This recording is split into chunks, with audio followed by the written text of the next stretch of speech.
Buonasera a tutti. Prima di presentare gli autorevolissimi ospiti vorrei fare una riflessione molto veloce anche per non sottrarre via tempo prezioso alle loro relazioni.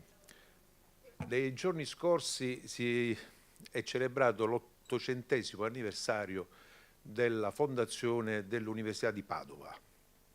800 anni. La cosa è interessante perché fa riflettere circa il fatto che in effetti le uniche istituzioni umane presenti che sono perenni sono le università. Le università non muoiono mai. Qualunque altra istituzione umana nasce, muore, dura, anche gli stati. Anche l'Ucraina, ha ragione Putin, c'è stato un tempo in cui non esisteva, però dimentica di dire che anche la Russia c'è stato un tempo in cui non c'era prima. Anche l'Italia, abbiamo festeggiato i 150 anni pochi anni fa. Tutto ciò che ci circonda, Apple, Microsoft, Twitter, insomma, di cui si parla in questi giorni perché qualcuno l'ha acquistata, insomma, tutto nasce e muore, tranne le università che nascono e non muoiono mai. Abbiamo festeggiato Padova, siamo andati per una vicenda e qualcuno mi ha detto, beh, quando festeggerete gli 800 anni di UniCamillus, insomma, sarà interessante. Chiaramente era divertente, ma era difficile che si sia presenti. Spero che qualcuno di noi possa arrivare ai 50 anni, voi ci arriverete sicuramente, fra 50 anni noi qui forse saremo presenti, che chiaramente è un auspicio, no? Non ridete così dietro la mascherina, però fra 50 anni però, voi ci sarete sicuramente, sarà bellissimo quando vi inviteranno come primi studenti UniCamillus al 50°. Mi piace immaginare tutto ciò perché l'università è una istituzione che viene costruita, è un edificio e viene costruita sulle fondamenta e sarà quanto più solida, prestigiosa e importante, quanto più saranno valide le fondamenta. Le pietre angolari, direbbe Isaia 16,28 della Bibbia, ma ne parla anche Marco, se ne parla anche nei Salmi, insomma, ma al di là degli aspetti, le pietre angolari su cui si costruisce l'edificio. C'è un'altra università che è gemellata con noi, io lo dico per ridere perché casualmente abbiamo lo stesso, ma già voi lo sapete, lo stesso motto che è la Columbia University, che è nata 250 anni fa, che sostiene da sempre di costruire il proprio edificio sul core curriculum. Che cos'è il core curriculum? Poi la Columbia sta nei primi posti dei ranking internazionali. Offre a tutti i suoi studenti alcune conoscenze di fondo che secondo la Columbia sono ineludibili per i cittadini del mondo, per i membri delle comunità.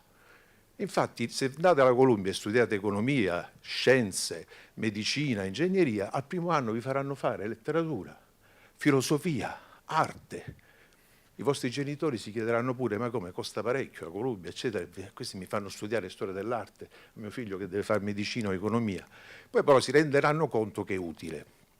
Diciamoci la verità, è più utile per gli studenti americani che mediamente arrivano all'università con una cultura media, insomma, su cui si può dire qualcosa, non sono gli studenti italiani e tantomeno non sono gli studenti UniCamillus che hanno fatto già filosofia, arte, letteratura e sono bravissimi, sono molto colti e quindi non abbiamo bisogno per loro di immaginare questo fondamento culturale, però ci stiamo inventando qualcos'altro, altre pietre angolari. E oggi poniamo la prima pietra angolare della costruzione di questa solidissima istituzione che è l'università e sono i suoi fruitori, i suoi abitanti. Le Confelecius sono un'idea geniale che finalmente hanno risolto il problema che ci poniamo fin dal momento dell'istituzione, ma in che modo ci possiamo caratterizzare, su quali pietre angolari possiamo costruire la nostra università, che non siano le mere conoscenze scientifiche. Abbiamo parlato a lungo col professor Boccarelli e con la professoressa Pacifici Noia, che ringrazio ancora perché sono veramente dei vulcani per le loro iniziative. Abbiamo costruito questo percorso che vi accompagnerà, che non sarà strettamente connesso al programma degli studi, ma che sicuramente saranno le pietre angolari su cui costruirete la vostra vocazione medica. Io penso di aver già detto fin troppo, non voglio sottrarre tempo agli autorevoli relatori, il professor Trombetti e il professor Chiriatti ci onorano con la loro presenza, Ecco, oggi il tema di oggi è straordinariamente interessante, ma per presentare meglio il programma del Confelectius, tra l'altro è pure divertente questa trovata di fare questo connubio tra conferenze e lezioni, il professor Boccanelli meglio di me potrà illustrare quale sarà il programma che ci sarà nei prossimi giorni e nelle prossime settimane. Quindi grazie a tutti voi per essere tutti qui presenti. Bene, e complimenti a voi per aver partecipato alla prima posa della pietra angolare dell'università di cui fra 50 anni festeggerete il 50°, ma saremo anche noi, vero? Bene, grazie a voi tutti, buon pomeriggio.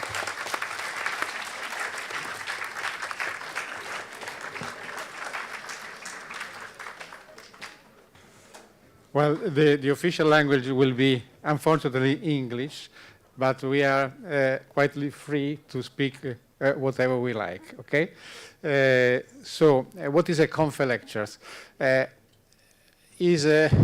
term is the synthesis of two words, which is conference and lecture. Conference means that the subjects which we are going to treat are of general interest, general cultural interest, and lectures means just lectures. So we have here students, but the subjects we are going to speak about are subjects of general interest because they are subjects concerning ethics. And we, as health professionals, need to have a strong basis of ethics because we are getting in touch in our profession. You will get in touch in your profession with human beings. So in every moment of your career, you should think about that the subject of your profession is a human being. And so we need a strong basis of ethics. You will see, this is the program of the conferences of next month. You can participate to all conferences. Students are obliged to, but all those who the other one can choose. So, may I have the next one? Okay. We have two giants this afternoon as speakers, and they are Marco Trombetti. Marco Trombetti, as you can see from his T-shirt, is coming fresh from the Cape Canaveral, and where he is a friend of Samantha Cristoforetti, and until the last minute we were uncertain if he could participate or not. But he was very kind with us, and he came because he has something to show about, which is, I think it's quite magic, about the application of and then I hope he will present himself better than I can do, okay? And Massimo Chiriatti is a leader of the Lenovo industry. He is a writer. He wrote a book, if I remember the title, is Artificial Unconsciousness, Incoscienza Artificiale. So I think that I will take just a short time to introduce the subject, as we will make every time in our conf lectures. So can I have the first slide, please?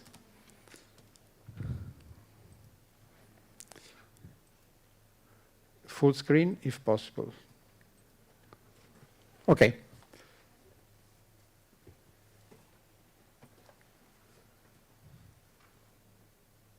Doesn't work, of course.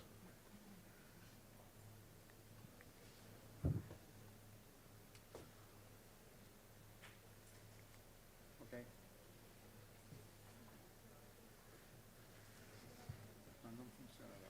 Da qua non arriva? Posso mettere qua? Prego, prego, assolutamente. Okay, well, this is a typical patient who has just consulted, has been consulting Google, and he just wants to know if you, as a doctor, know what he knows. So he looks at you because he wants just to know if you have his same knowledge about the matter he's treating. So, is there anybody who wants to tell us his experience in Googling his symptoms? Did you ever Google your symptoms? Can you raise your hand if you ever Googled your symptoms? Okay, so I could continue just asking how successful was the diagnosis, how paranoid you became because of the diagnosis you received from Google. So we could open this discussion. And we will discuss about a matter which is today very important.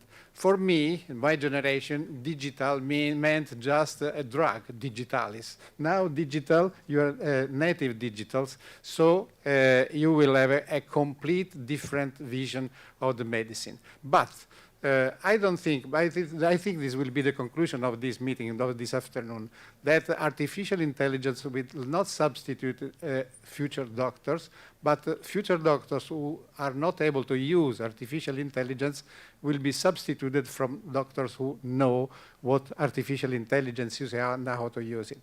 Okay, well, these are just some examples, but I don't want to take time to our speakers. Can I have this video just to show you how in London they organized the primary assistance? Okay.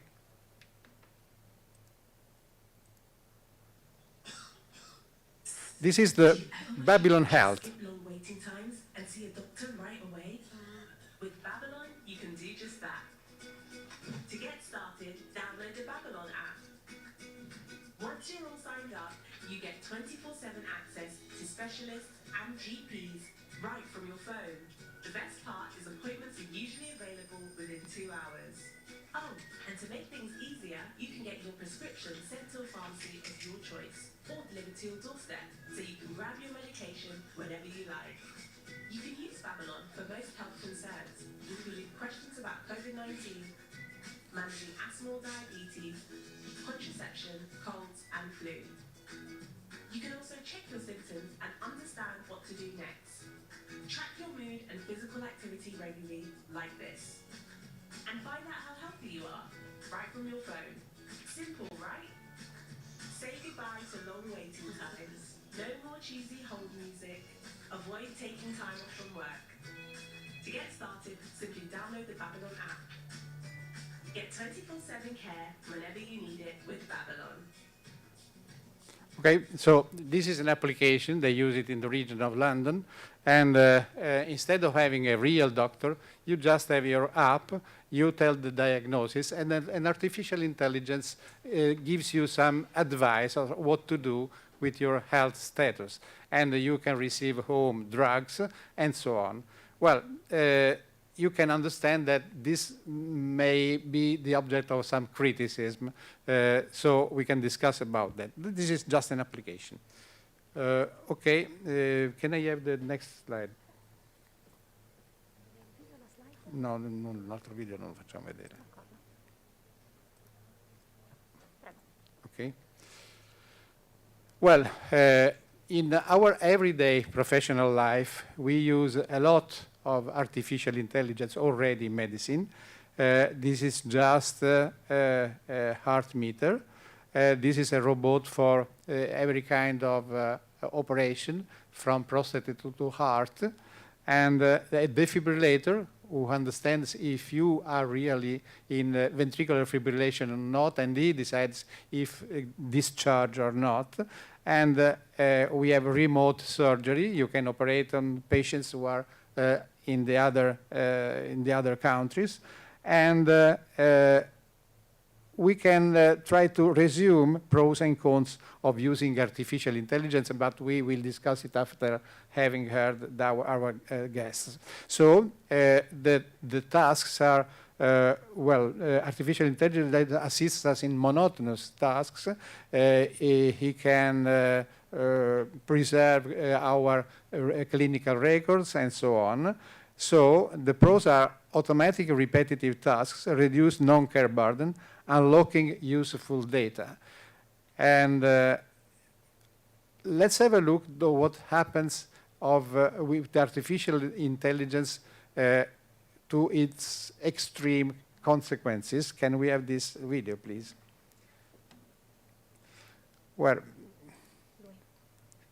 Okay. Kaiser Condolences is a chain of clinics. So Frank and Heather, Kaiser said today in a statement that they expressed their condolences. The Quintana family, though, says that Ernest Quintana passed away on Wednesday, and they say they hope this never happens to another family.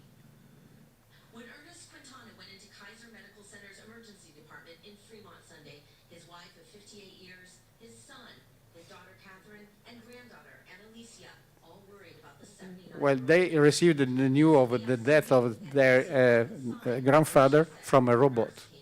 The nurse came around and said a doctor was going to make rounds. And I thought, okay, no big deal, I'm here.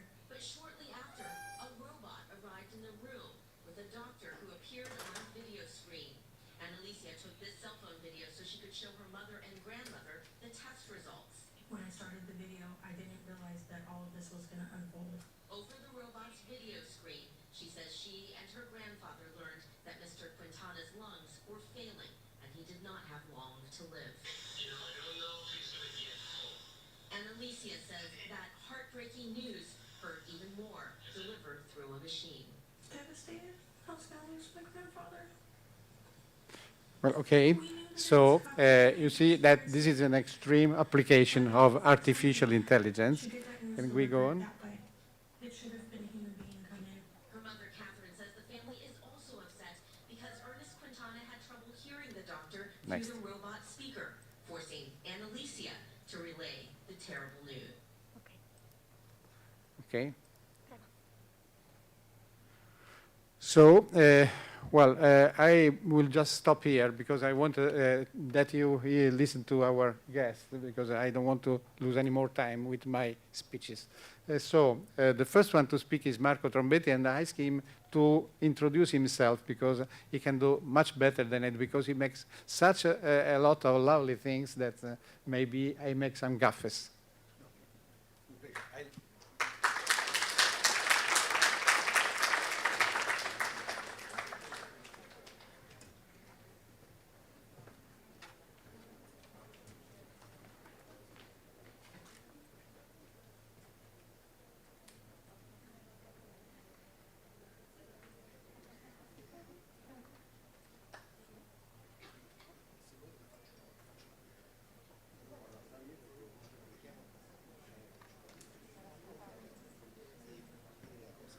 One second.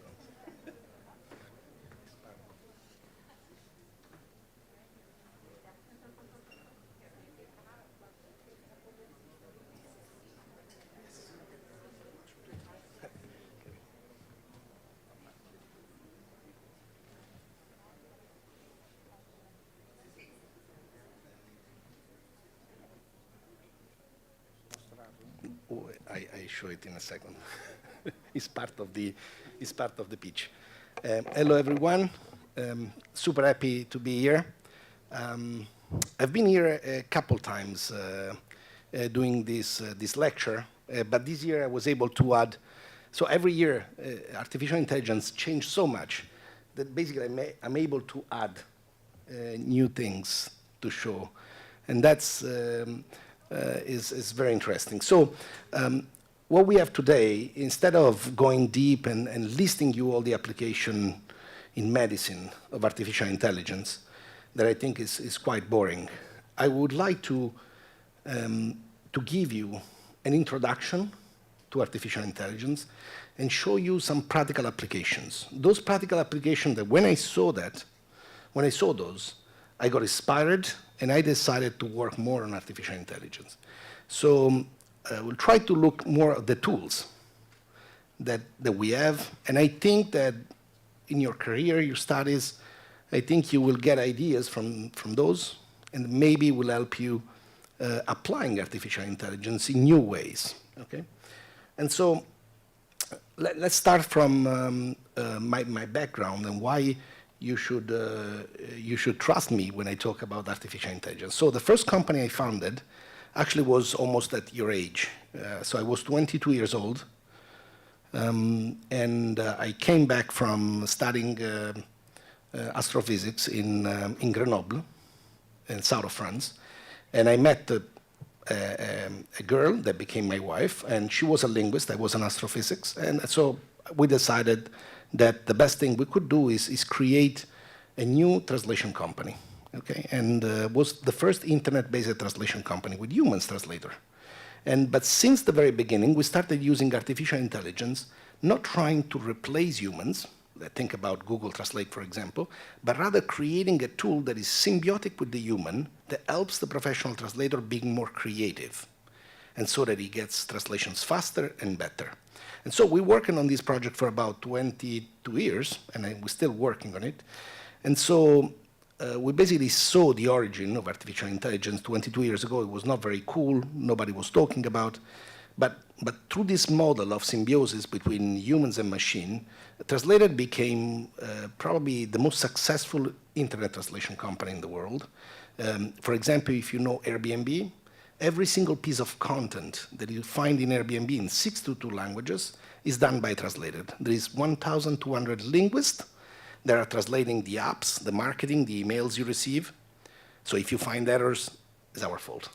And so they translate the premium content, but also while they're working on translating the UI, the apps, or the website, the machine is learning how to translate the reviews and the content of the listing, the description.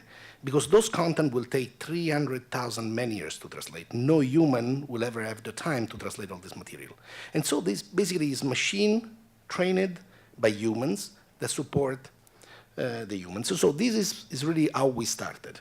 And with the profit from Translated about 7, 8 years ago, we created a beautiful campus that you can see is made of 7 villas converted into offices, very special place in the south of Rome, Eur.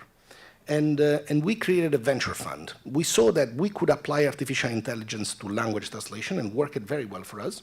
And so we said, okay, let's help other people to do the same thing in other verticals, in transportation, in medicine, and many other fields. And so basically what we do at PayCampus, we provide between 50,000 euro and 300,000 euro to young entrepreneurs, or not young, but new entrepreneurs that would like to start a new project. And so these funds, they can use it in order to build a prototype and go to market and grow a company that maybe will become the next Google. And typically we take about 1% up to 10% of the company, so we're minority shareholders. But if they become the next Google, the founder will be extremely rich and we will be quite rich. That's the simple business model. This is called venture capital. Is how Google, Apple, Microsoft, Facebook, Instagram, and most of the most successful startups and companies today have been funded, not by asking money to banks, but by receiving investments from venture capitalists. This is the kind of projects that we do. This is the new Concorde. It's a supersonic plane, 70 passengers, and this can go from New York to London in 3 hours 15. It was started by 3 people, 30 years old, and they started with an idea, and they started with the first $300,000, and they were able to create an idea, just a prototype, but not a physical one, just this image. And then they showed it to airlines, and at the end they get some orders, pre-orders, actually non-binding orders. So, and with that, they raised more money, and now they have raised about $300 million, and they have just created a factory in North Carolina with about 1,000 people, and United Airlines just bought 15 of these planes for $200 million each. So they start small, in a year, but then they become very big. And that's the idea of the project we do. Why artificial intelligence is here? Because Concorde was designed in a wind tunnel, and everything had to be tested manually. Here, 1.2 million hours of computation and simulation. Everything has been modeled on a computer. The other thing we do, self-driving cars. By the way, just a few days ago, I was experimenting Cruise, a self-driving car in San Francisco, fully autonomous. You call it like Uber, it comes to you, and it takes whatever you want. For now, it only works between 10 p.m. and 5 a.m., so during the night, but it's fully autonomous. So we invested in the guy that did the autopilot for Tesla, Andrew Curry, 25 years old. We also do Skyways, It's an investment, and they create drones that deliver stuff 20 kilos at 100 kilometers, and they come back without any pilot.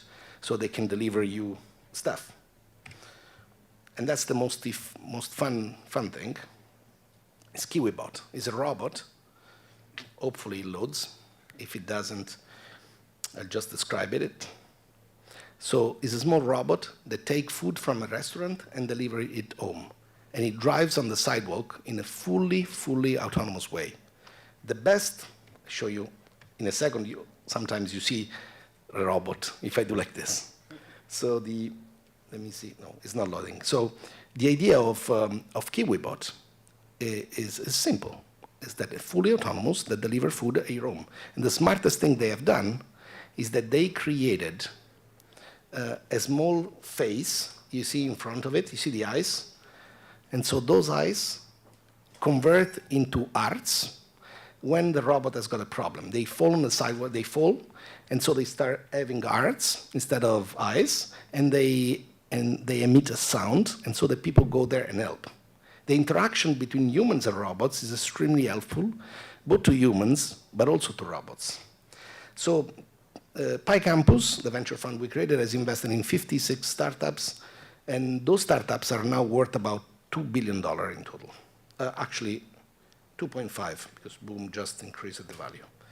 So let's go to the introduction. I'll try to go very quick. Many people mention the word artificial intelligence, many others mention machine learning.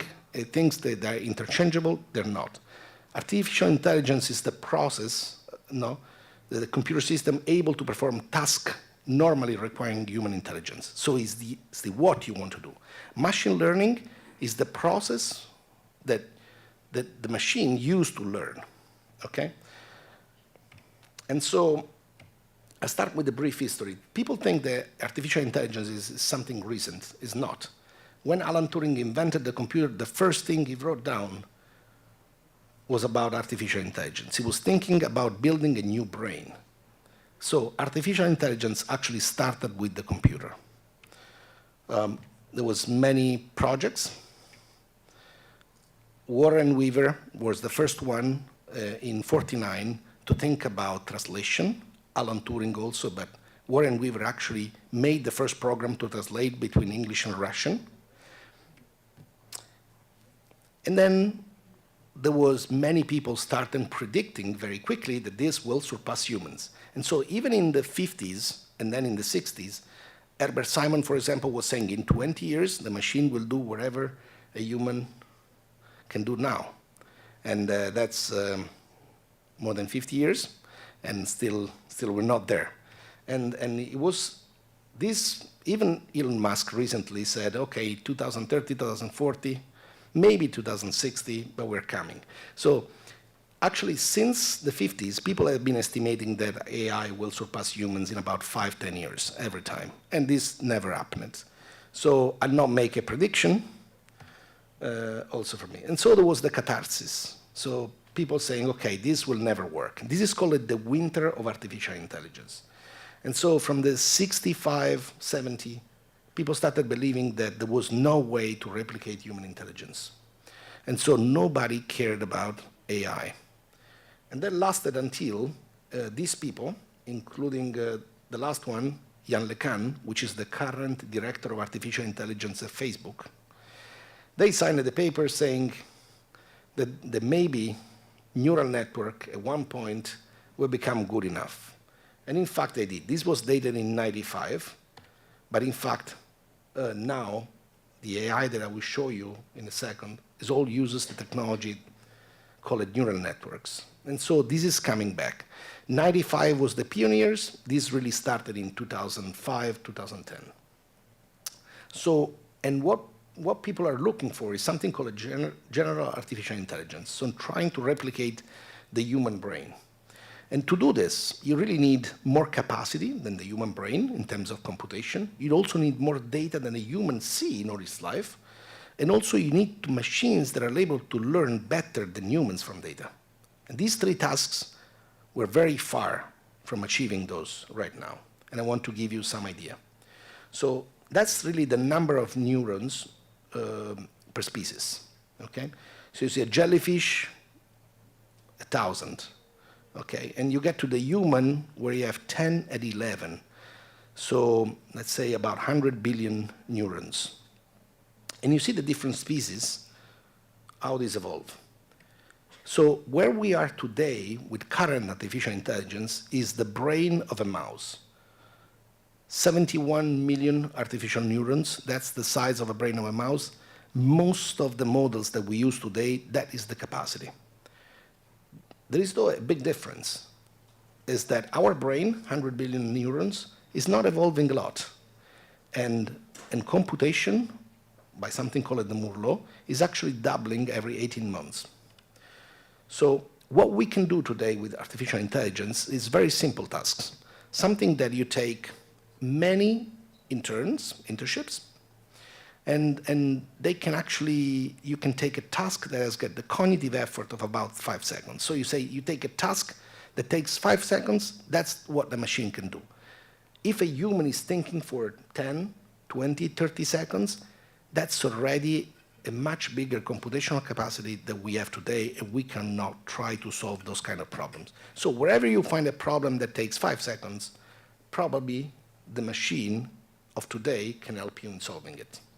So, but let's see the trend. This is Ray Kurzweil, and someone that invented most of the technologies of including the piano, the Kurzweil piano, for example, the simulation of the grand piano. And Kurzweil is a futurist, wrote many books about the singularity, so when the machine will be as good as a human. And he made a prediction that even today looks very, very accurate.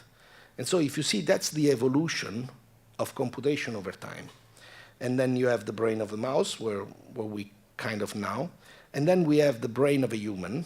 And it looks like by Kurzweil, it was kind of something between in 2025.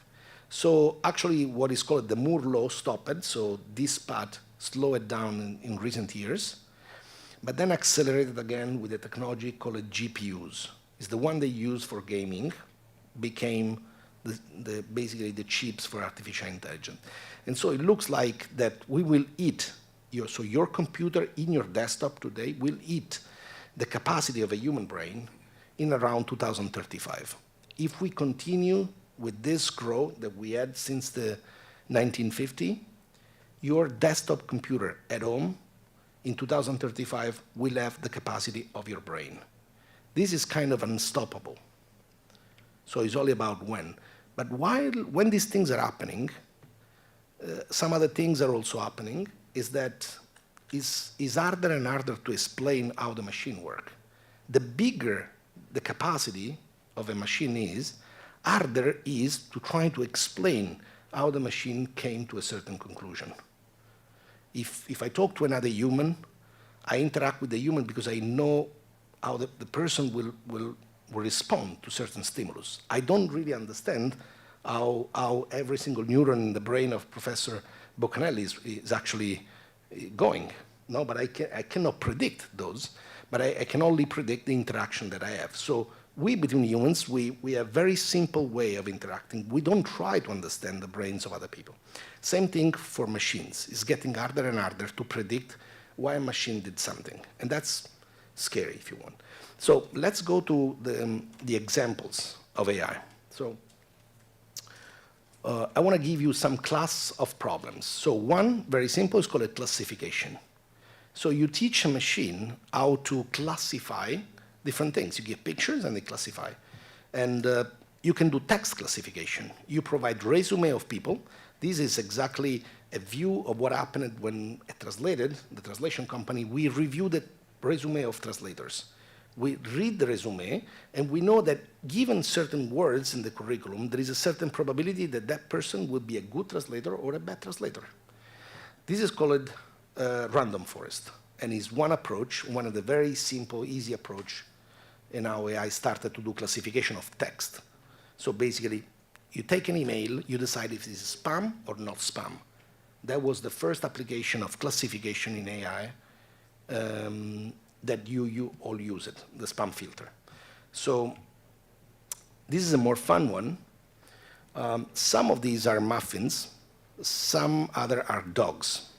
okay? And so this is a classical task that we give to machines to try to identify the quality of this. And so the more they're similar, muffin and dogs, the harder will be for a human to distinguish it. But this is still below 5 seconds. We human are able to detect one by one in less than a second. And so the machine is actually, in fact, quite good at doing this kind of job.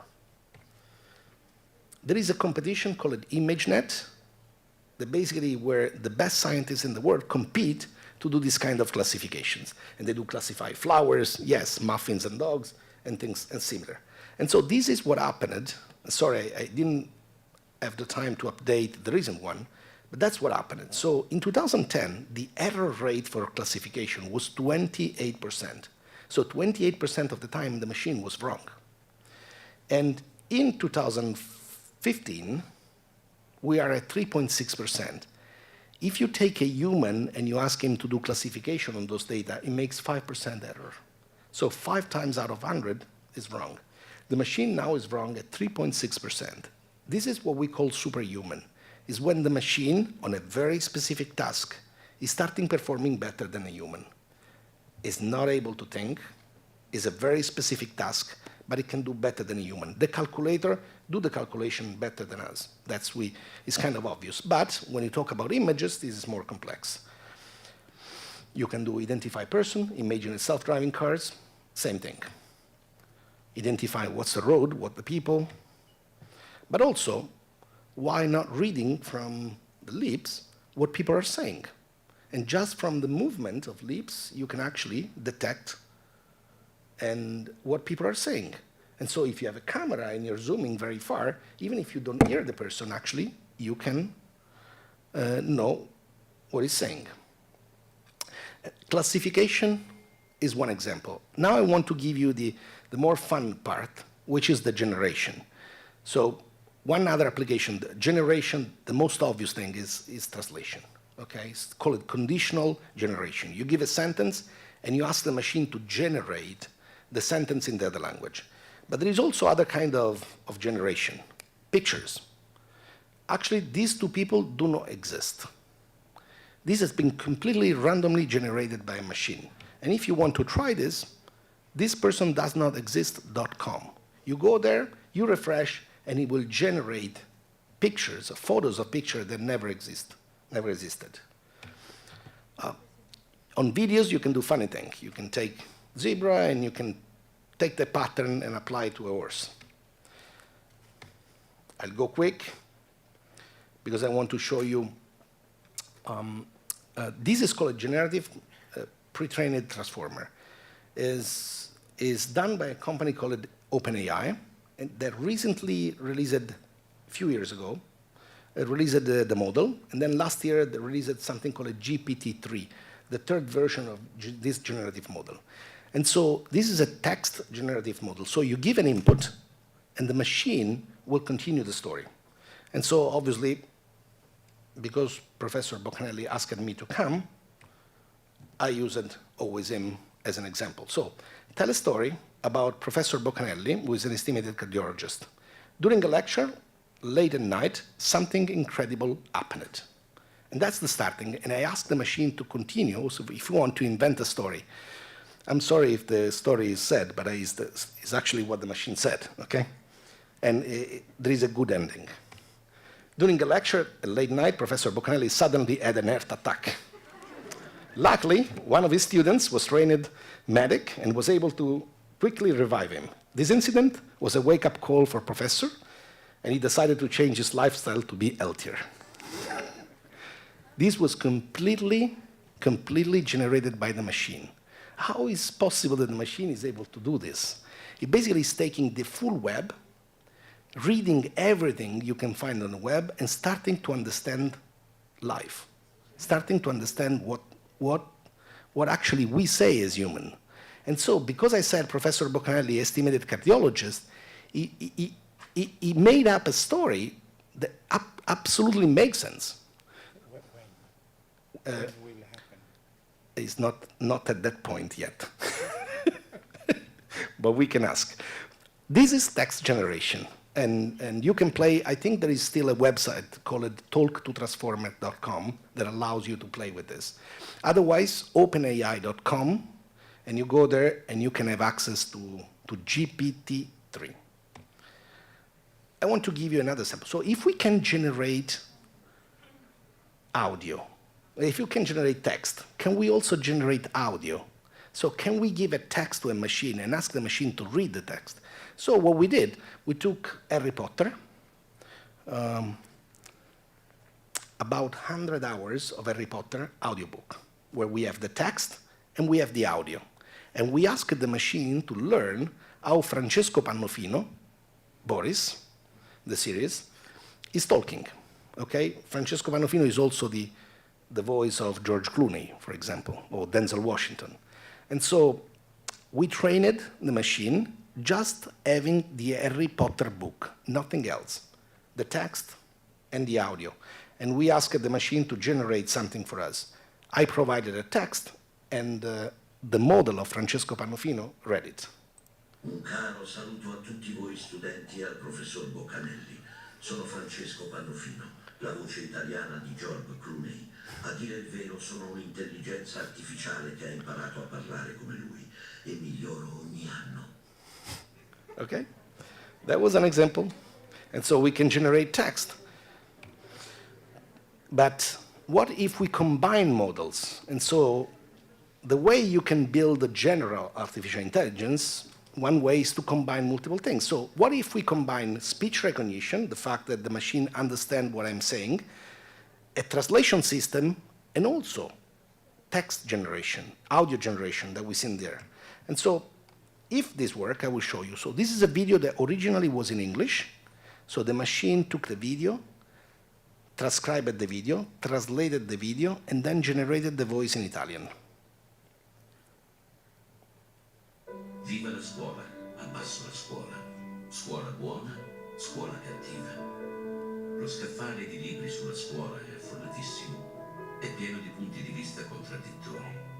Ma la cosa certa è che l'istruzione è il grande motore dello sviluppo personale.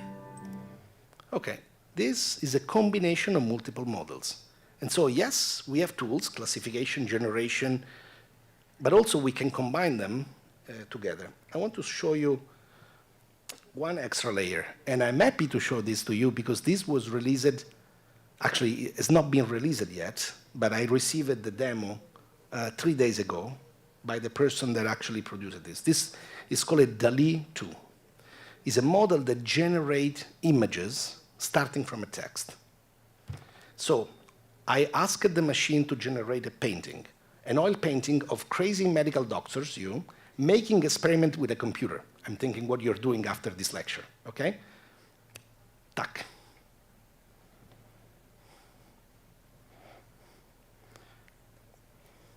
Okay?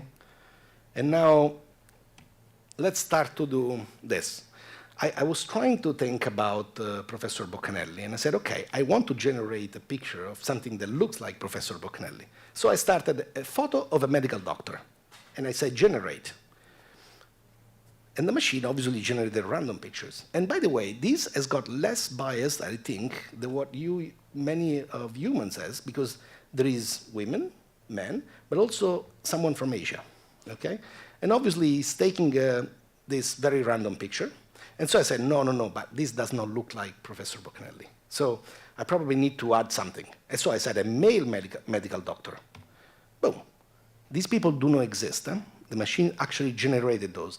But they don't look like Professor still, okay? So maybe we need to add something. And so I added with white hair and beard, okay? And tack. Oh, now we're coming closer, okay? Unfortunately, they look a little younger. So I may need to add a certain thing. So I think I need glasses, and then maybe I need to say retired. Okay, he will not invite me anymore. Okay, that's the last time. So, exactly. So I added a photo of a retired medical doctor with white hair, beard, and glasses. Okay, now we're coming closer. Okay, these people. No. I had to hide cool, but so what now, if we want to, so we understand the machine actually can generate things, but can we push this little imagination forward? And so what about if I say, and glass riding a wild bear on the surface of Mars? So we're taking here multiple concepts of something that for sure does not exist on the internet and something that the machine has never seen. And I added also at the beginning digital art, because I wanted this to be also more artistic. Here's the result.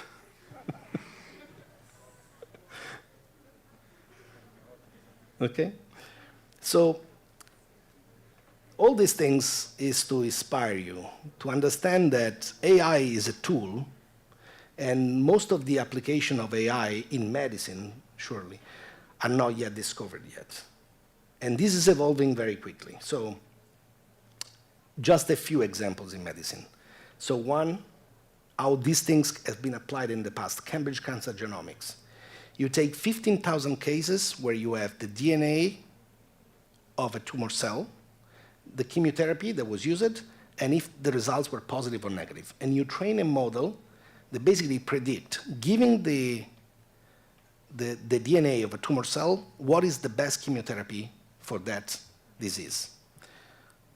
Polygenic score. Basically, you're able to identify risks not just on a single gene, but you combine multiple genes all together in a much more complex way. That's, again, in the UK. These has been all things that have been published on Nature. And so a second reader in mammography. The team called DeepMind, a company that was acquired by Google, just demonstrated that a machine can be a second reader for a human. So the radiologist does the diagnosis, and then the machine will do the same thing. If they agree, all fine. If they do not agree, then the arbitration starts. And typically in the UK, the process is that you do with 2 humans, and DeepMind just demonstrated that if you use a machine as a second human, you're much faster because you don't have to wait the human, and you're actually achieving the same level of quality than the 2 radiologists. We're not at the point yet where the machine alone is better than the radiologist, but is now as good as a second reader. The Apple Watch. Many of you have got the Apple Watch. You know, fibrillazione atriale, you know the English term, was the first thing that Apple Watch did. And that's done by image recognition. The same technique of classification. You recognize an image of atrial fibrillation, and you recognize a standard pulse. And then by that, you're able to do diagnosis. Simple image classification. The muffins and the dogs, the same exact technology is used for your heart. But now you can get much deeper. And now it looks like, again, a paper on Nature, that you can discover hypoglycemic events just looking at the ECG. Again, it's just image classification. So, message that I want to send you for today, and I'm done, is that humans are underrated. So there is still, your brain is still between 1,000 and 10 times bigger than a machine. We're not close to the point where machines are able to do all the human tasks. But you can use those tools in many different ways to support you, to have fun with a picture of Professor Boccanelli, or maybe to improve and create good tools that help you. One thing that is very important is start collecting the data immediately. As soon as you start doing your work, make sure that you collect all the data that you produce. Every time you, as a human, you take a decision, remember to record that decision, because that's how you can train the machine to do what you have been doing in the past. And the good news is that there are not real AI experts. Even if I have been in AI for about 23 years, this is changing so quickly that basically every year there is new things to be learned. And so even if you start today doing these things, basically it will not take you a long time before you are looked at as an expert. Thank you.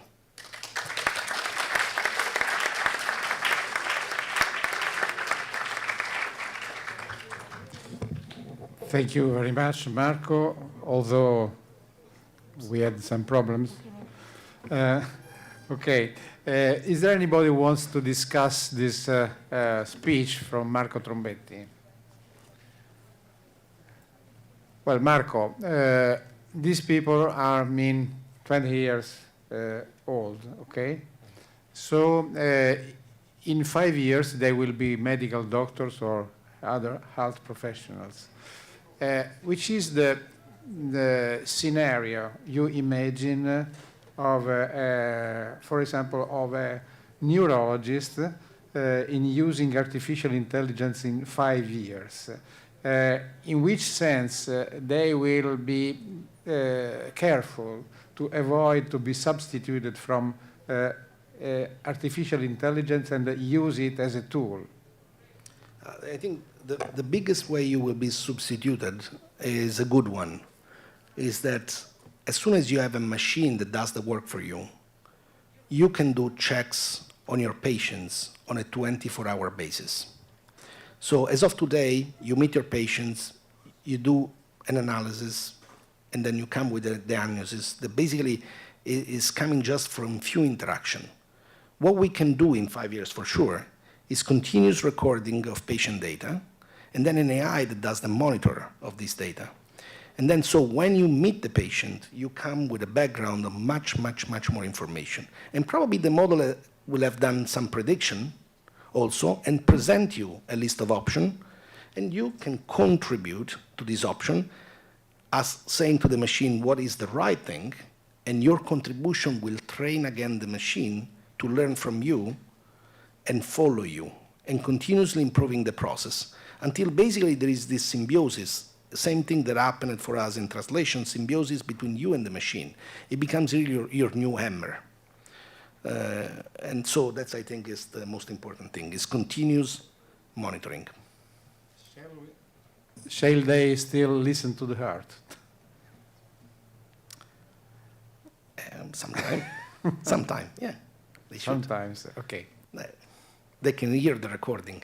It will be already there. You don't need to. Okay, any questions to Prego?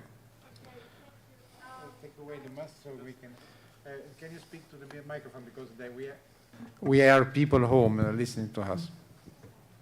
Okay, hi, I am Ludovica. I'm from the AL Canal, and I want to ask you a question. My question is, don't you think that there should be a limit to not cross, or a sort of, that maybe we are moving too fast and that there is a kind of limit to not cross? For example, in my opinion, we are losing a bit like the human contact with other people. And this is something that I have experienced, especially during these years of quarantine. And so this is my question. I think that artificial intelligence is probably the most dangerous things that humanity is working on. Okay, there is nothing more dangerous than that.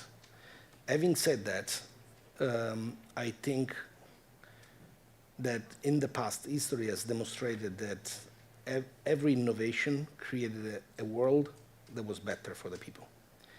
And so if you look at the pattern, we should be optimistic.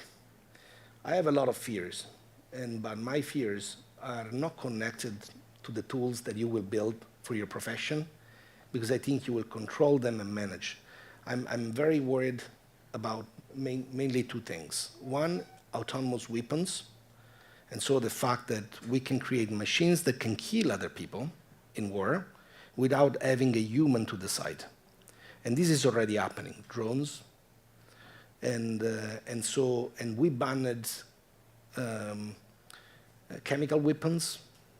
We were fighting against nuclear weapons, but we're not taking any measure as of today on autonomous weapons. That I think is a big thing. The second thing that worries me a lot is surveillance. And so by the fact that you can now get a camera and record everything, and a machine with the same quality of a human can actually classify people and detect what people are doing, I think creates a lot of problem, because because surveillance was always there. I mean, there is someone at the entrance here that see you when you enter. The problem is that if you multiply by this 1,000,000 times and you have 1,000,000 eyes on you, that creates a very different world. So those two things worries me a lot. The others are more optimistic, and actually I want to tell you that our translators, for example, they're now much more creative and they interact within each other much more, because the machine has actually removed a lot of boring tasks from their work, and so that they now focus on the creative elements and also interacting with our translators. So this freed their time. So if you use it as a tool, then I think it's very positive. And these other applications worries me a lot.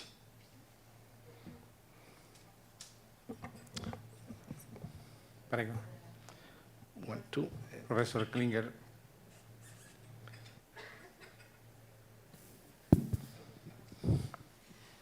Thank you very much. It was really amazing what you showed us. But linking to what she asked, when you say we banned this or that, it's your decision, your company, or are there higher institutions that decide what to When I stop? say we, I meant society. Just society, so there, at the moment there's No, it's the opposite. regulation, let's say. Unfortunately, there is a proposal of a regulation from the European Union that is going exactly in the opposite direction. It's basically limiting a lot the tools for you. If you want to use a tool for medicine of AI, support tool for yourself, you need to get to an approval from the government, but they don't limit at all what the government can do in war and in surveillance. So the regulation to me is going just in the opposite direction of what it should be. It should be free for research, and they should limit themselves.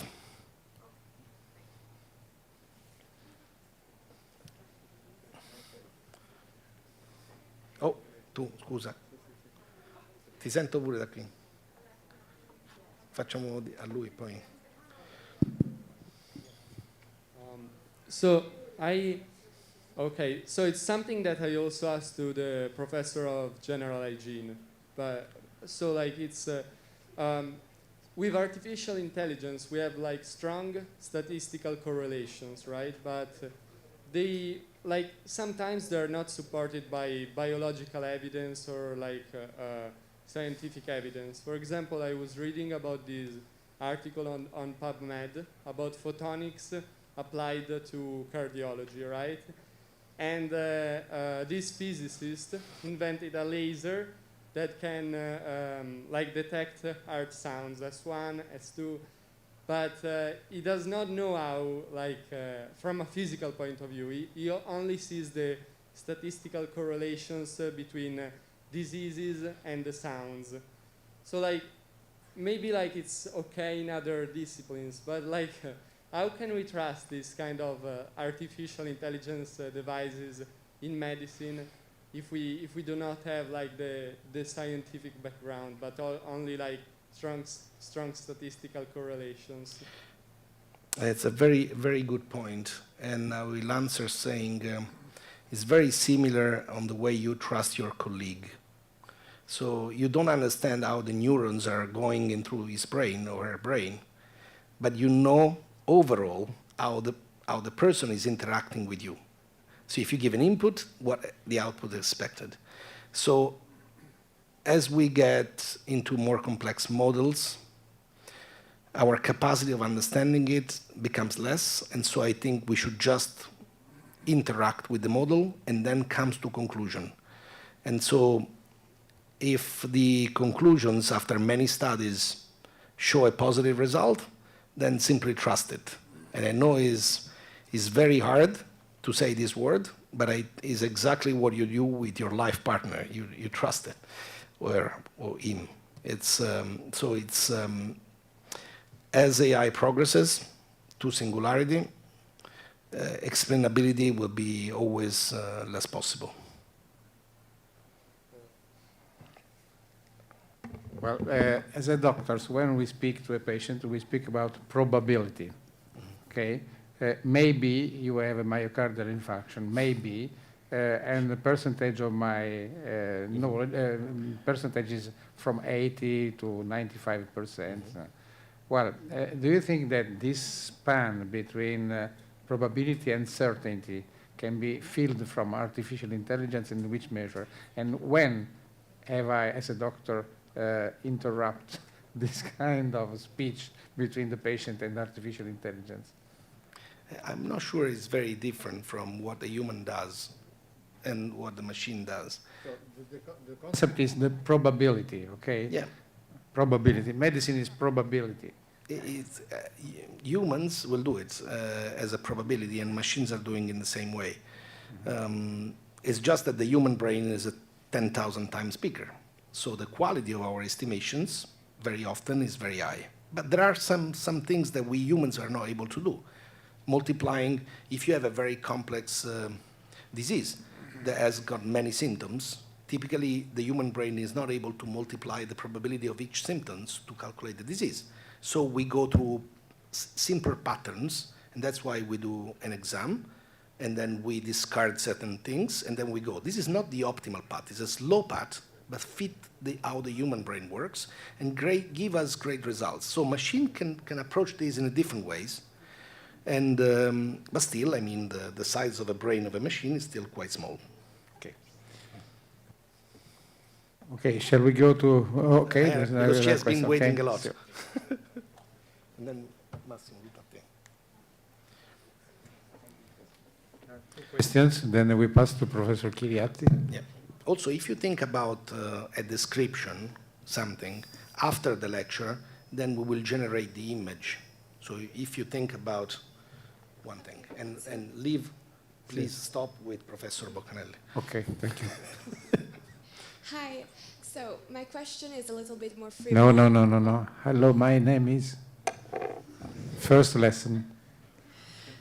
Hi, my name is Sarah, and I would like to ask you, my question is a little bit more frivolous in respect of one of my colleagues, but have you ever seen the film, the movie Hers, about artificial intelligence? I have seen it, but I forgot it. Okay. So it's a movie about essentially a person, a man, Joaquin Phoenix, that falls in love with an artificial intelligence, no? Yeah. And I would like to ask you, do you think it's possible that one day, here in 10 years, 20, that we will be able to have a relationship, intimate relationship from love to friendship with artificial intelligence that will be robots, or for example, like in this case, is simply a voice in a computer? I think you will be able to have interesting conversation. I think it will be hard to do reproduction. Well, thank you.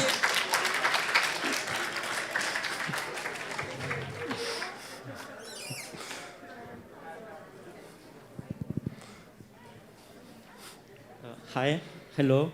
My name is Alberto Cucco, and today we talk a lot about how machine can calculate and think in a rational way.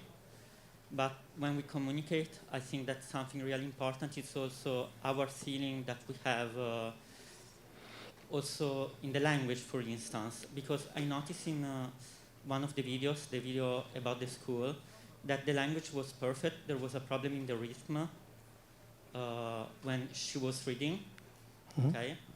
And I think that I can feel a problem in the reading, maybe in the rhythm, as I can feel when I listen to the opera. Maybe I can feel the music, but I don't know if this is really only a rational skill. Maybe it's also something irrational, or about feeling. And we didn't say anything about how the machine can feel the environment around. In fact, there is two differences now in AI today and you as a human. And one we mentioned, the size. We have the size of a brain of a mouse, and 10,000 times smaller than your brain. Second, the input that we give to the machine is very often images or text. So you have got senses, and you have your full skin, that is providing you a contact with the reality. You have vision, you have hearing, noise, everything. And so we are much more rich in terms of sensors, and the amount of data that we take is 1 million times bigger than what we inject to the machine. So these two differences makes still a lot of difference in the models that we create. But when I look at that person speaking, thinking that the person is speaking with a good accent and we're just using a brain of a mouse, then I'm very surprised, because I don't think I can train a mouse to talk. Okay? Yeah, of course it was wonderful. It's not that it wasn't enough. Yeah. I mean, it was really wonderful. You just think that is, and we double the capacity every 18 months. So what is important is to understand the trend of this. And then senses, I don't know how and when we're adding more senses to machines. So do you think that machine would understand maybe poetry, poems or something like this in the future? Understanding in the human sense, no.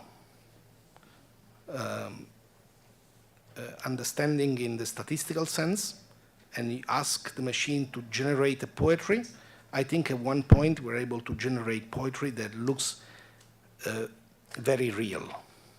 But the human is the human, and the machine is completely something different. So we'll always experience things in a different way because we're different. And I'm not saying good or bad. A calculator is better than you at doing calculations. It's simply not a human. We will never use something similar to a human to do calculation. We'll be stupid.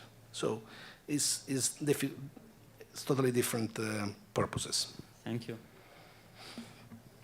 Okay, please stay with us, because now we are going to listen to Professor Chiriatti, and prego.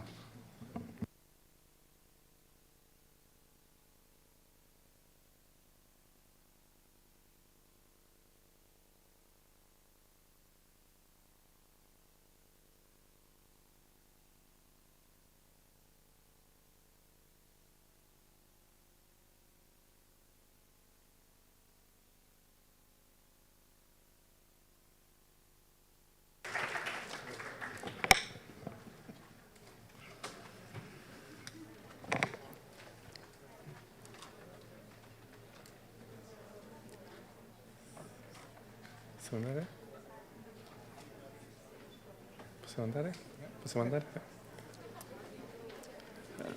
Thank you for inviting me.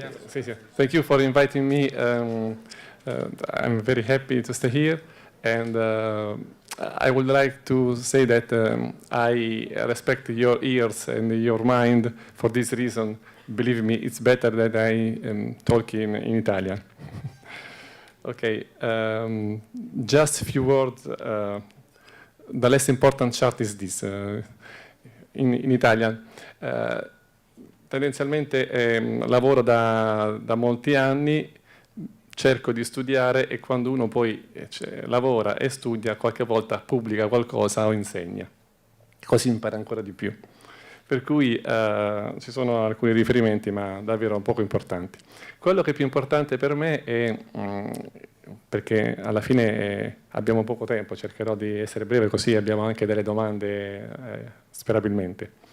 Cerchiamo a questo punto di aggiungere qualcosa, perché molti degli argomenti me li hanno già sottratti i miei colleghi, però hanno fatto benissimo perché hanno detto molto precisamente i concetti, per cui hanno fatto un ottimo lavoro. Io salterò qualcosa, però essenzialmente cerchiamo di capire perché in qualche modo quello che sta avvenendo, perché sta avvenendo l'artificial intelligence, e cosa accadrà probabilmente se non facciamo nulla, e cosa dovremmo forse fare in questo contesto.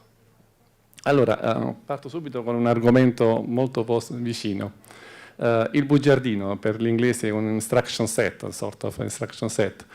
Quando noi prendiamo delle medicine, così per essere molto basici, noi dovremmo leggere un libretto di istruzioni per capire la posologia, le controindicazioni, chi è responsabile, chi è il proprietario, chi ha prodotto quel bene.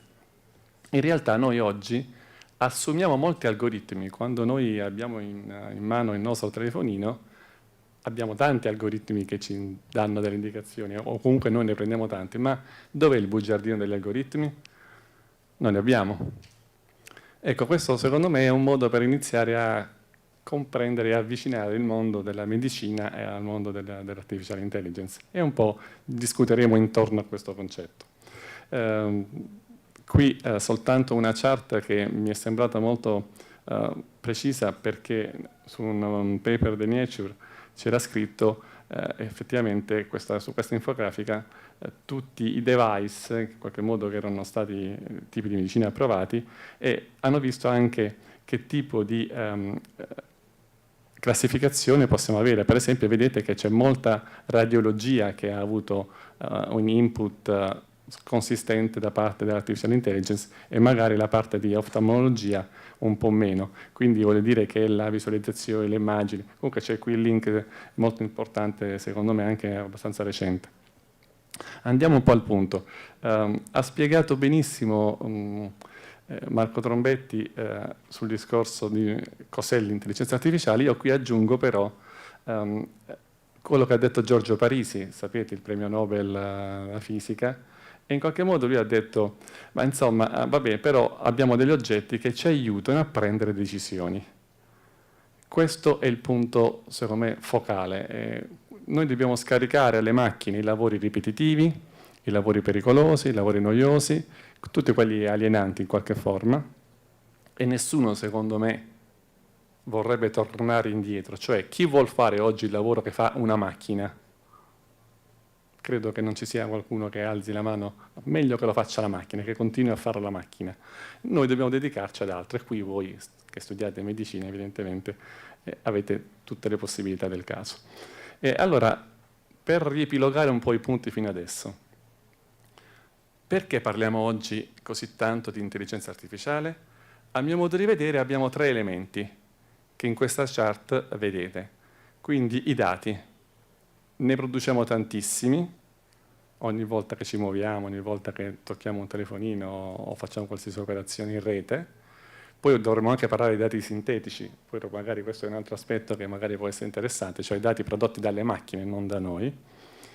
E poi abbiamo la potenza computazionale, cioè i computer, le schede grafiche, le GPU e così via. Terzo argomento, algoritmi che producono un po' i modelli. E grazie al crollo dei costi della raccolta dati, perché prima costava moltissimo raccogliere dati, conservarli, estrarli e così via, oggi costa sempre di meno. La potenza computazionale, i computer, prima era qualcosa che era per pochi, poi pian piano è per tanti, e oggi possiamo anche affittare delle potenze di calcolo, si chiama il cloud computing per chi è appassionato dell'argomento. E allora, grazie al fatto che i dati crollano il loro costo, la potenza computazionale identica e anche gli algoritmi abbiamo forme in open source, possiamo introdurre la predizione dove prima non era possibile. Prima non era possibile mettere la predizione nei business o comunque nelle analisi dei dati, dei papers, perché era molto costoso. Oggi invece no. Quindi grazie a questo motivo economico, vorrei dire, abbiamo la capacità di fare più predizioni, più ottimizzazioni. Vado velocemente perché c'è un modello famoso che si chiama DIKW che in qualche modo ci aiuta a capire e a posizionare i dati, che sappiamo tutti cosa sono, però quando poi facciamo dei lavori sui dati abbiamo delle informazioni. Le informazioni poi estratte danno anche più conoscenza. Alla fine la saggezza è solo umana, cioè l'ultimo livello è l'umana saggezza che riesce, grazie a questi strumenti e ai dati, a fare predizioni, a capire come noi possiamo aiutarci, perché l'essere umano con la macchina non deve avere una paura, non deve avere una tentazione di essere sostituito. È il contrario, noi con le macchine ci autosupereremo. Io sono ottimista, quindi vado subito nei dettagli. Il concetto l'abbiamo già un po' visto in qualche modo. Prima noi mettevamo soltanto delle regole nelle macchine Quindi qualcuno di noi faceva un programma, scriveva un programma informatico e la macchina eseguiva quelle regole. Accanto a quel modello classico che ancora vige e funziona benissimo, abbiamo un altro modello, quello che dicevamo prima, cioè i dati. Dai dati estraiamo dei modelli, estraiamo una logica e quella logica poi dobbiamo applicarla. Vedete che ci sono effettivamente differenti modelli, ma tutti e due coesistono, tutti e due convivono. Non è che i computer classici, la programmazione classica non servirà più, anzi, va bene anche. Allora, io vorrei però sottolineare un aspetto, come sta evolvendo la tecnologia. Se pensate prima al telaio, una macchina proprio stupida, la più semplice possibile, e quella estendeva le nostre forze meccaniche, per esempio, e così via. Poi abbiamo messo, per esempio nella calcolatrice, una macchina automatica, cioè che esegue regole che noi abbiamo impostato prima. La macchina esegue le regole, quindi il programma informatico, e questa si chiama una macchina automatica. Io penso che sia il caso anche di vedere la terza evoluzione, ossia le macchine autonome, senza una programmazione esplicita da parte nostra, ma che invece imparano, tra virgolette, apprendono dai dati. Dico tra virgolette perché noi non abbiamo un termine migliore per dire che le macchine imparano, è il nostro termine che usiamo, apprendere, e diciamo anche che le macchine apprendono, ma voi sapete meglio di me, cioè noi apprendiamo in un modo che non c'entra nulla come le macchine apprendono per correlazione statistica e noi facciamo ben altro. Quindi non abbiamo ancora un vocabolario, come dice il professor Luciano Floridi, su questo argomento che in qualche modo ci può aiutare, però lo stiamo creando tutti quanti insieme, pian piano creeremo dei modelli per spiegare delle parole, per spiegare quello che fa la macchina che è differente da quello che facciamo noi. E avete anche qui visto già probabilmente l'evoluzione delle AI, cioè oggi parliamo di macchine che si occupano di uno specifico dominio, per esempio una macchina che sa giocare a scacchi vince qualsiasi cosa, ma la stessa macchina non può fare qualcos'altro perché non è trainata, non è allenata. E noi in realtà stiamo spostando pian piano questa asse verso qualcosa che viene più in là, non è ancora presente, la General AI, cioè una macchina che sappia fare tutto, che sappia fare anche meglio di noi, ma non è al momento prevedibile, è Hollywood questo. E allora, qui mi piace anche toccare un tema etico, perché voi trattando i pazienti, trattando le persone, trattando i dati delle persone, effettivamente ci parlerete, dovrete un po' confrontarvi.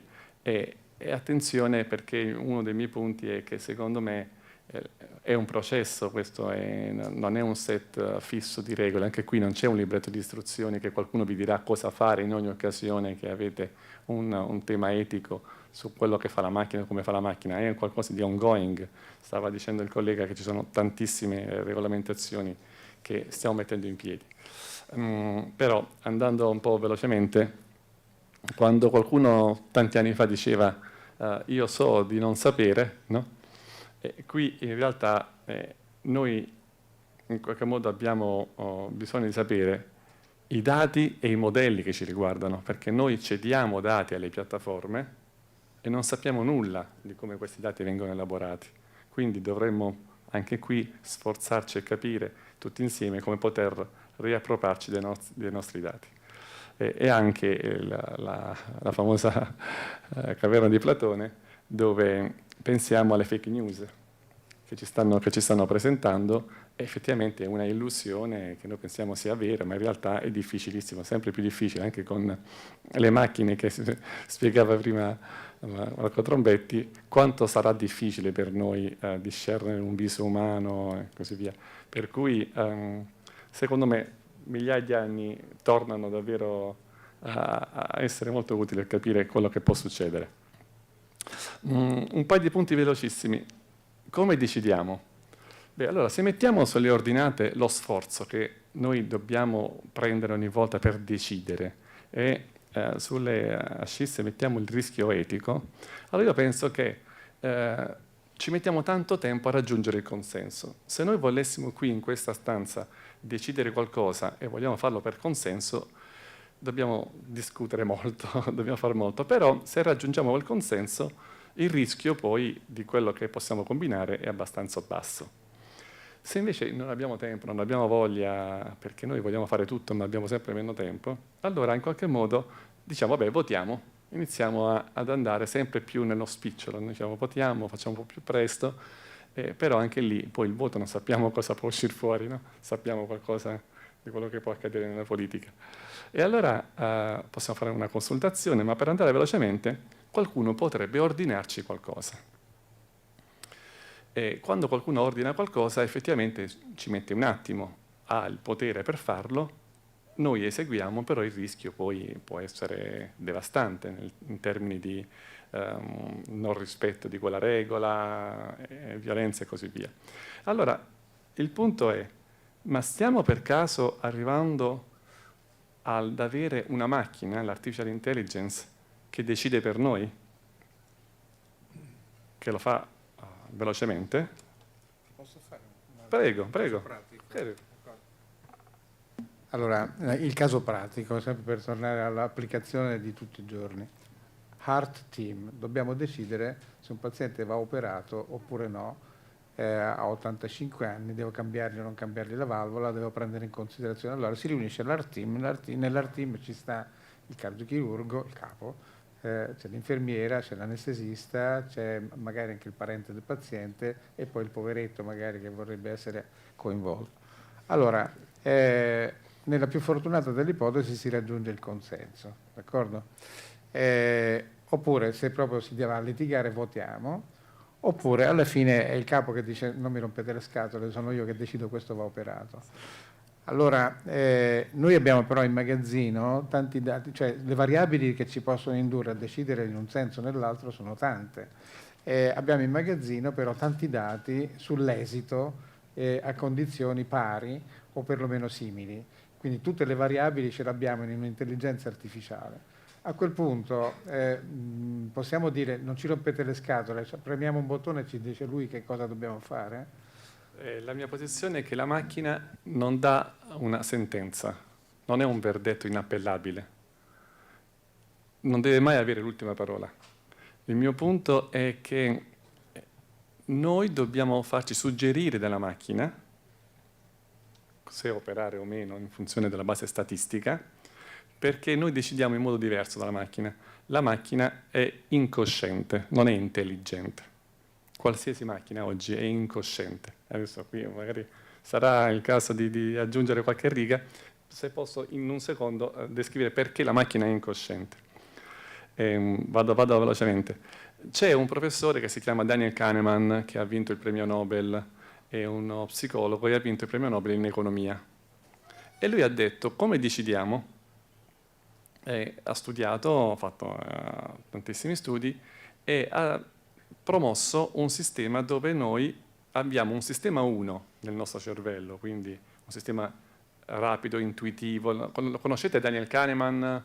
Qualcuno? No, fantastico. Però sappiate che ha scritto dei libri bellissimi, per esempio, eccolo qui, Thinking Fast and Slow, Pensieri lenti e veloci, è un bellissimo libro che vi consiglio, perché è una grandissima esperienza e ha spiegato che il sistema 1 nel nostro cervello, quello istintivo, quello immediato, quello che non richiede energia, fa operazioni immediate, quando noi dobbiamo togliere la mano perché qualcosa ci sta bruciando, lo fa per salvarci.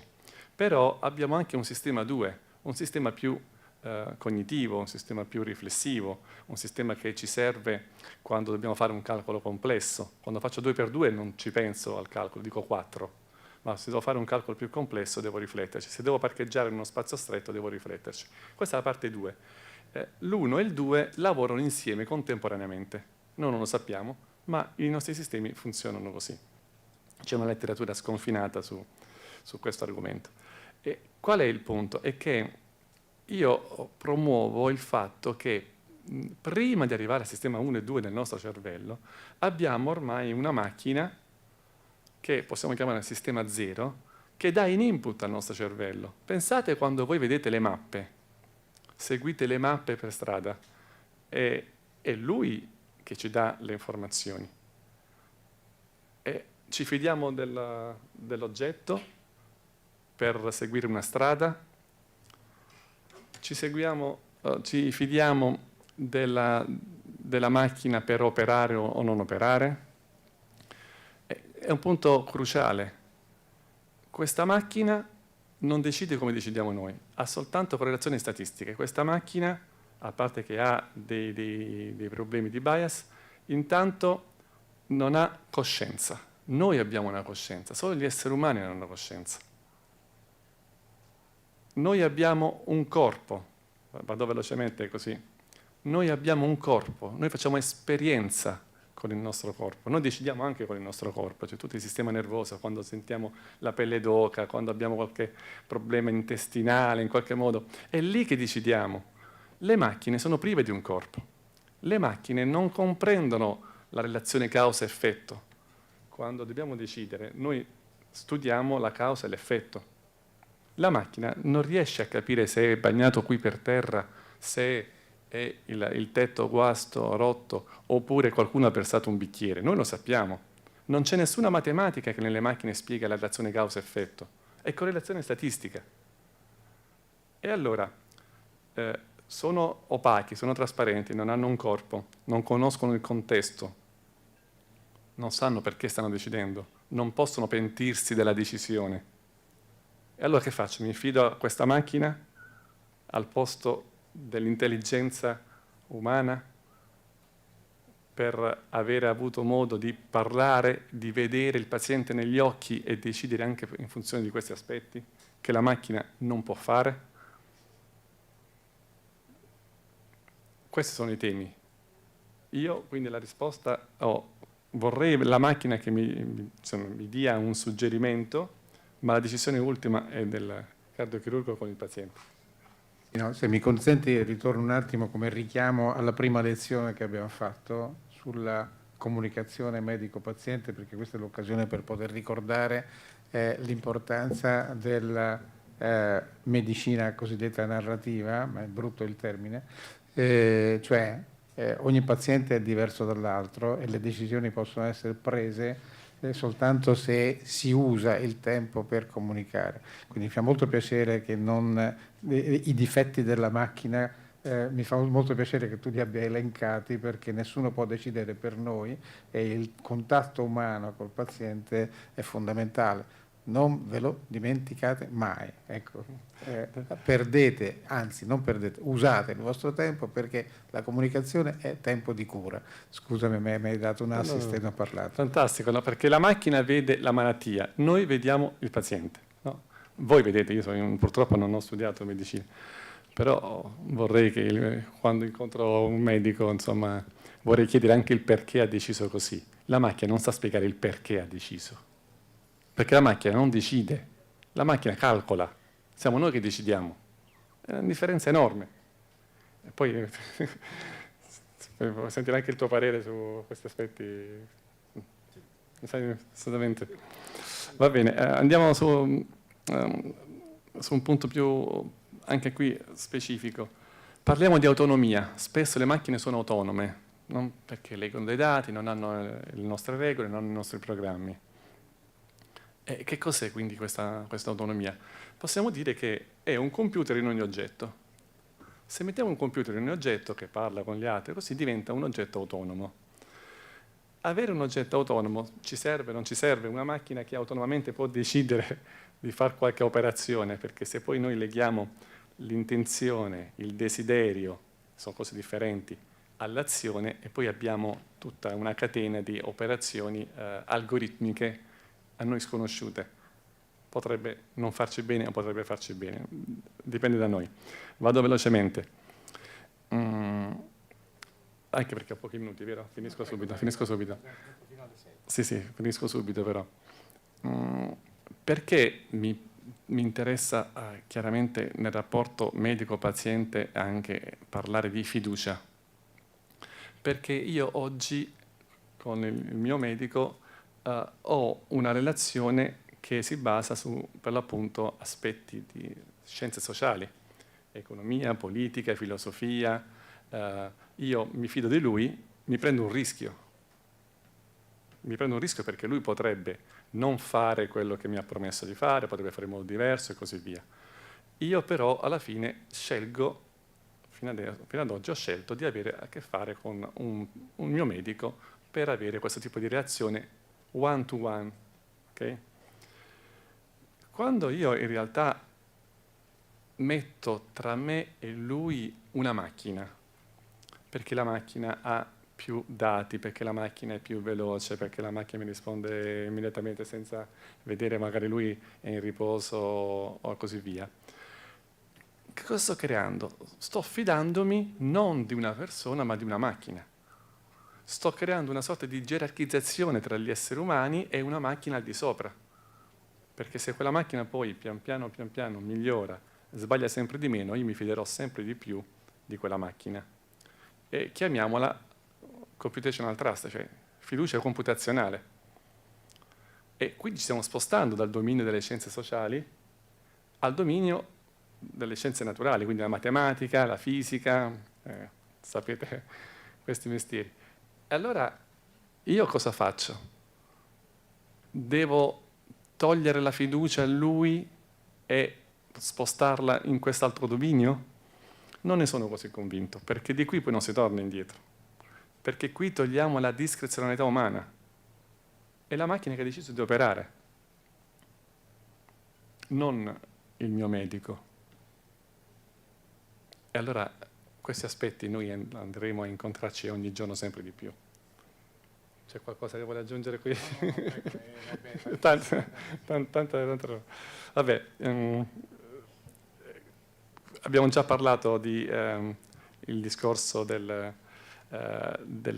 aspetti generazionali, perché le macchine ci intermediano, l'abbiamo già visto, sì. Le macchine però generano anche dei testi e anche delle immagini. Qui vedete, mi spiace citarmi, però con Luciano Floridi, un professore di filosofia di Oxford, magari conoscono o sentirete sicuramente parlare, abbiamo provato a sfidare questa macchina, la macchina che descriveva, cioè che genera un testo. Abbiamo fatto delle domande alla macchina. Mi generi un testo allora etico? Oppure mi generi un testo dove in qualche modo capisci cos'è la matematica? E abbiamo visto che per vari esempi, anche di semantica, qui sono riportati, non l'ha capita, perché la macchina conosce, qui non posso parlare molto perché più bravo di me, però in qualche modo la sintassi, ma non la semantica, non sa che significa. Quando io gli ho detto, mi dici quanti piedi vanno in una scarpa? Ha detto 10, ha creato un testo con 10, perché magari 10 sono le dita. No? Oppure quando abbiamo detto alla macchina fammi un calcolo semplice, 2 più 2, per esempio l'ha fatto, fammi 50.000 più 30.000, e non l'ha mai trovato sulla base statistica, ha iniziato a sparare numeri, perché non è una macchina deduttiva questa, che segue quelle regole, dal generale al particolare, fa il contrario, e quindi con tutti i pro e i contro. Autonomous Car magari ne abbiamo già parlato, però ci sono degli strumenti, non è impossibile, ci sono degli strumenti che stiamo a livello accademico elaborando, studiando per capire come ridurre i pregiudizi, come ridurre i bias e così via. Per arrivare però alla fine, perché alla fine mi interessa un attimo in qualche modo, purtroppo forse vado in disaccordo con il mio collega, io non penso che il move fast e break things della Silicon Valley in questo contesto possa essere un beneficio per gli esseri umani. Quelli che dicono prova, vai, innova, fai così, e poi su questo tema, quando abbiamo una macchina che ha una scala globale nelle sue azioni, ecco, io vorrei in qualche modo un sistema un po' più temperato, un po' più europeo. Non parlo dappertutto, parlo soltanto nei contesti dove c'è la scala globale, cioè non parlo di una macchina per me può fare anche danni, ma se la mia macchina poi deve sparare ricette a tutti, ecco, insomma, con grande attenzione. Due temi, l'essere umano e la macchina ho toccato, e ho toccato il discorso di come decidiamo. Le macchine ci migliorano, sicuramente, è una relazione simbiotica, creano problemi, creiamo problemi, insieme li risolviamo. La macchina ha bisogno dei nostri bisogni. Senza i nostri bisogni la macchina è inutile. Quindi anche qui cerchiamo di comprenderci. E ci sono dei falsi miti, non è che la capacità computazionale della macchina si aumenta e allora raggiungerà il nostro livello. Abbiamo detto che non è soltanto una capacità computazionale la nostra. Per finire però, a me interessa pensare e raccontarvi che le macchine sono solo l'insieme delle loro parti, c'è fatto di hardware, è fatto di software e di dati. Noi siamo più dell'insieme delle nostre parti. Noi abbiamo un corpo, abbiamo detto, abbiamo una coscienza, abbiamo un'intelligenza. Le macchine non hanno una mente. Per cui io sono qui per domande e grazie ancora.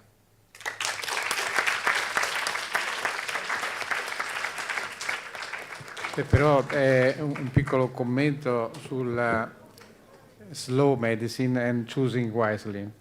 Esiste un movimento che forse insomma andatevelo a vedere, che si chiama appunto Choosing Wisely, che significa appunto decidere con saggezza. E faccio un esempio pratico di come si può integrare, chiedendo poi un tuo commento, l'uso dell'intelligenza artificiale con la riflessione umana. Allora, Marco Trombetti, nelle sue numerose iniziative, tra le tante cose, è andato a ricercare nel suo gruppo una cosa che si chiama Polygenic Risk Score. Cos'è lo score poligenico?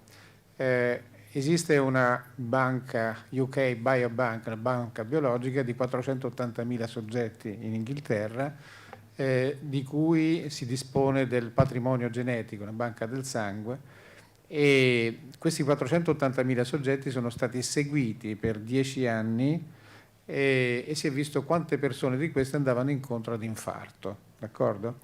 E si è visto che esisteva una correlazione molto stretta, e questo è stato fatto grazie a calcoli computazionali molto sofisticati, tra un certo assetto genetico poligenico e la probabilità di sviluppare infarto.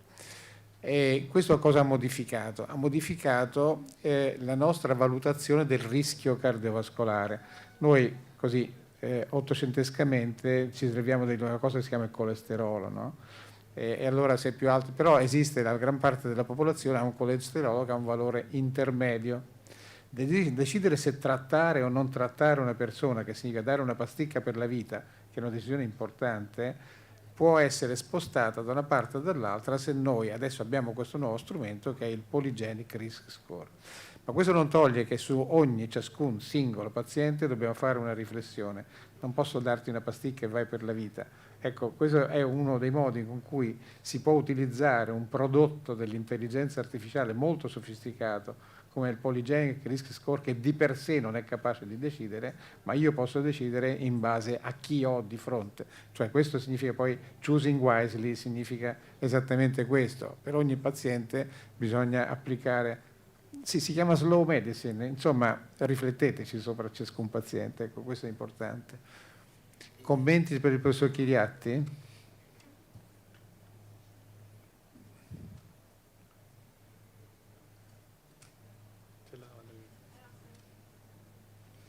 Prego.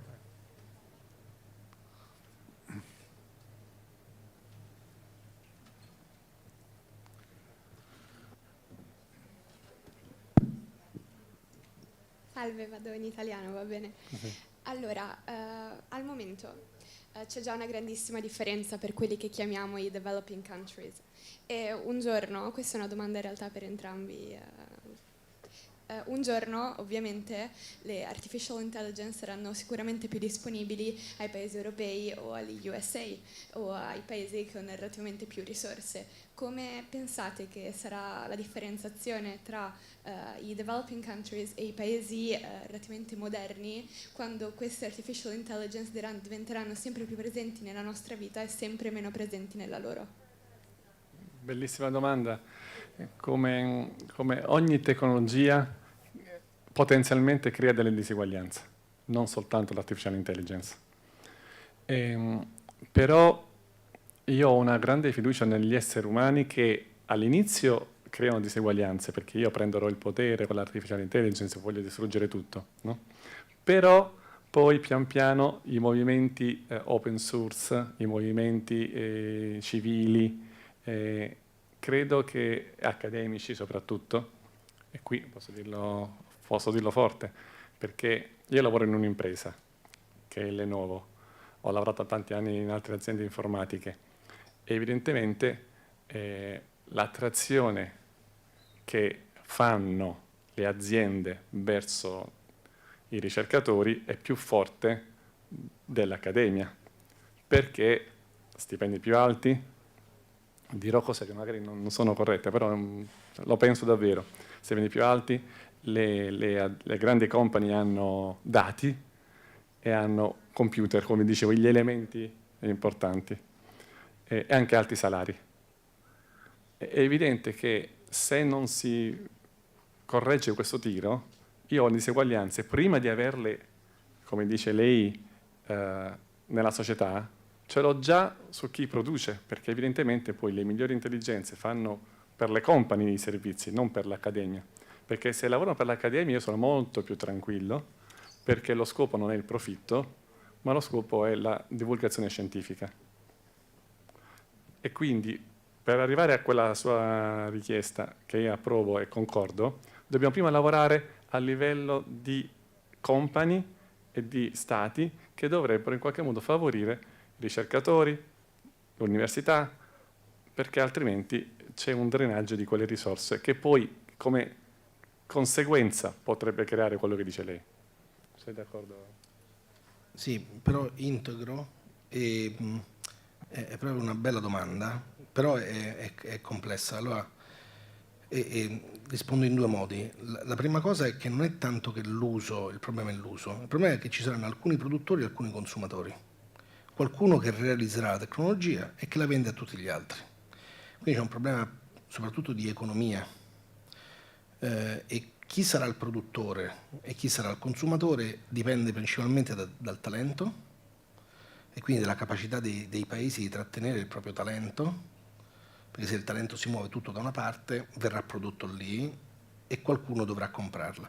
Poi l'accesso alla tecnologia invece, anche se non sei produttore e quindi la subisci perché la devi comprare, non è detto che sarà disponibile a tutti quanti e non dipende solo da un elemento di costo. Per esempio Google, il motore di ricerca, loro cercano di darlo a più persone possibile, ovviamente più persone lo usano, più loro guadagnano, quindi hanno un interesse.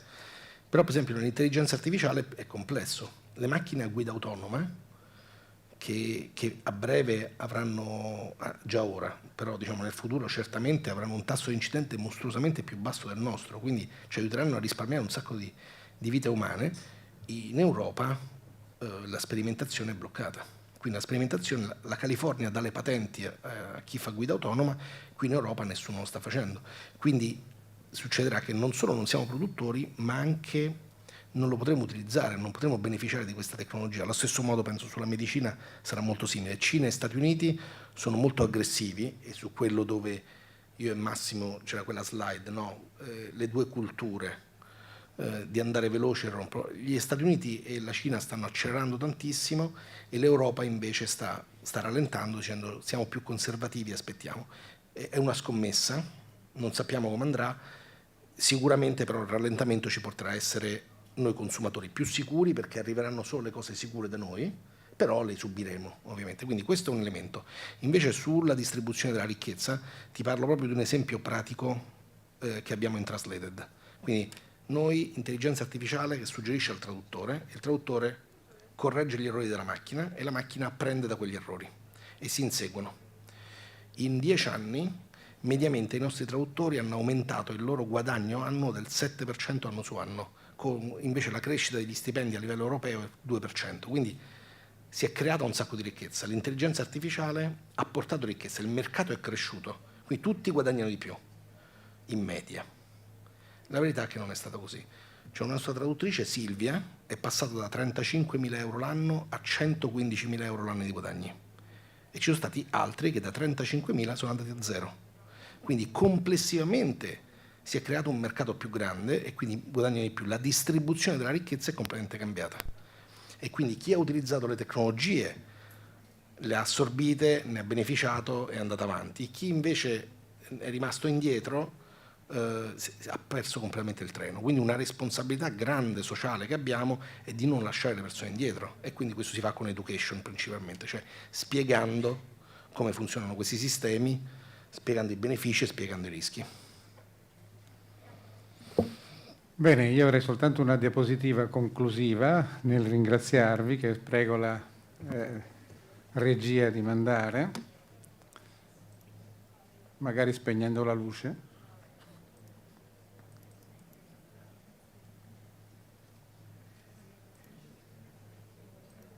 Non è questa.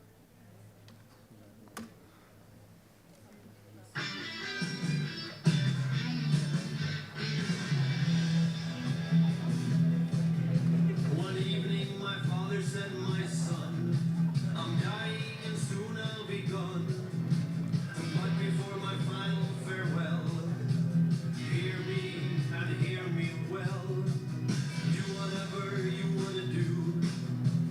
Have a plan or roll the dice. But one thing is strictly taboo. Please follow my advice. Never Google your symptoms.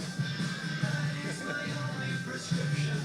You get 100 diagnoses and leave on a prognosis. Every sign is a serious condition.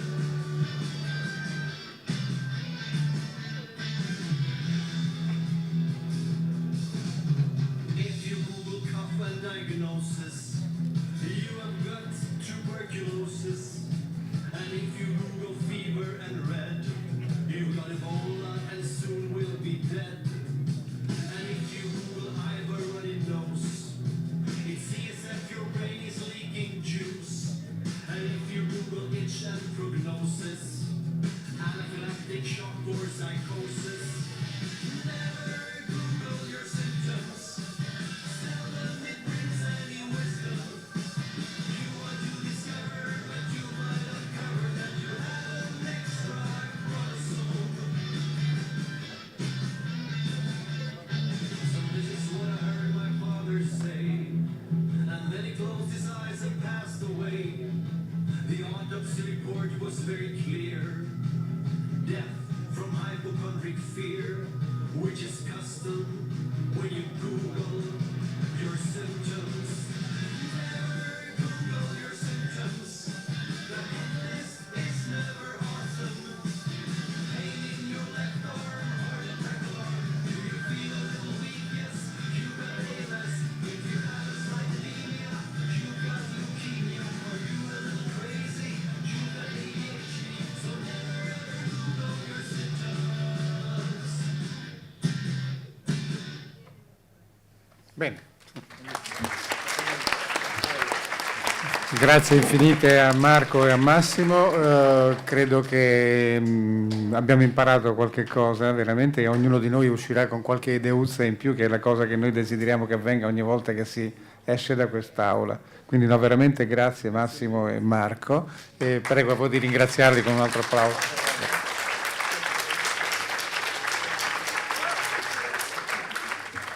Bene.